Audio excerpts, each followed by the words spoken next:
আসসালামু আলাইকুম গাইস, কি অবস্থা সবার? নতুন আরেকটি ভিডিওতে আমি হাজির। বিষয়টা হলো এই ছোটোখাটো কিংবা বড় মুদি দোকানগুলোতে কোন ড্রিঙ্কসটা সবচেয়ে ভালো চলে। ড্রিঙ্কসের মধ্যে তো অনেক রকমের ড্রিঙ্কস আছে, মোজো আছে, কোকাকোলা আছে, স্প্রাইট আছে, 7 আপ আছে, চেয়ার আপ আছে। কোনটা ভালো চলে? আমার এই 2 মাসের মুদি দোকানদার ক্যারিয়ারে আমি বলতে পারি মোজো কোকাকোলার বিপরীতে ভালো চলে, আর 7 আপের বিপরীতে মোটামুটি স্প্রাইটটা ভালো যায়। কিন্তু স্প্রাইটটা ভালো চলার কারণ হলো দামে কম মানে ভালো। কথা আছে না, বাঙালিরা কম পাইলে ওইটাই কিনে। যেমন কিছুদিন আগে স্প্রাইট কটার সাইজটা যেটা ছোট, ওইটা আপনার 25 টাকা ছিল, বর্তমানে 20 টাকা রেট করে দিতেছে। মানে আমরা মুদি দোকানে বিক্রি করি, আমরা ধরো কমে কিনি। এই কারণে এই স্প্রাইটটা ভালো পরিমাণ চলে। কিন্তু 7 আপ ছোটো যেটা কটার, ওটা 25 টাকা, ওইটার দাম কমে না। এই কারণে স্প্রাইটের প্রচুর চাহিদা সব দোকানগুলোতে। আর মোজো তো 20 টাকা, সবাই জানেন।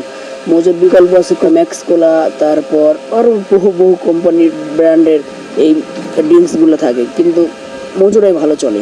আমার এই 2 মাসের ক্যারিয়ারে আমি যা বলতে পারি। ধন্যবাদ, আজকের মতো এতটুকুই। আবার দেখা হবে নতুন আরেকটা ভিডিওতে। ভালো থাকুন সবাই।